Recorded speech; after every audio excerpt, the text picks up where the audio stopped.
প্রিয় দেশবাসী, আসসালামু আলাইকুম। জুলাই গণ অভ্যুত্থান জাতির ইতিহাসে এক অসাধারণ অর্জন। এটি অপ্রত্যাশিতভাবে জাতির জীবনে গণতন্ত্র, ন্যায় বিচার ও মানুষের অধিকার প্রতিষ্ঠার সুযোগ এনে দিয়েছে। এই লক্ষ্যে আমরা এর মধ্যে বেশ কিছু সংস্কার করেছি।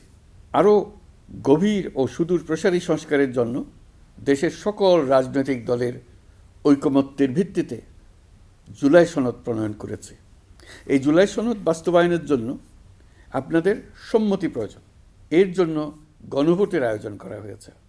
এই গণভোটে অংশ নিন, সনদে আপনার সম্মতি দেন। আগামী 12ই ফেব্রুয়ারি জাতীয় সংসদ নির্বাচনের দিনেই অনুষ্ঠিত হবে গণভোট। গণভোটে আপনি হ্যাঁ ভোট দিলে বৈষম্য, শোষণ আর নিপীড়ন থেকে মুক্ত হবে বাংলাদেশ। গণভোটে হ্যাঁ ভোট মানে তত্ত্বাবধায়ক সরকার ও নির্বাচন কমিশন গঠনে সরকার ও বিরোধী দল একসঙ্গে কাজ করবে। সরকার ইচ্ছামতো সংবিধান পরিবর্তন করতে পারবে না। গুরুত্বপূর্ণ পরিবর্তনের জন্য জনগণের সম্মতি নিতে হবে। এতে আরও বলা আছে, বিরোধী দল থেকে ডেপুটি স্পিকার ও সংসদের গুরুত্বপূর্ণ কমিটির সভাপতিরা নির্বাচিত হবেন। একজন ব্যক্তি সর্বোচ্চ 10 বছরের বেশি প্রধানমন্ত্রী থাকতে পারবেন না।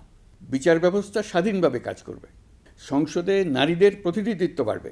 ক্ষমতার ভারসাম্য রক্ষায় পার্লামেন্টে একটি উচ্চ কক্ষ গঠিত হবে।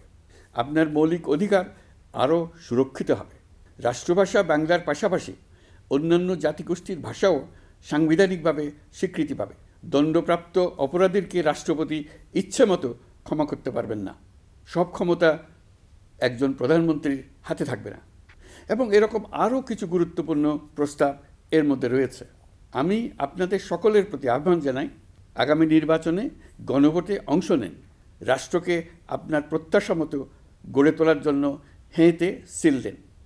নতুন বাংলাদেশ গড়ার চাবি এখন আপনার হাতে।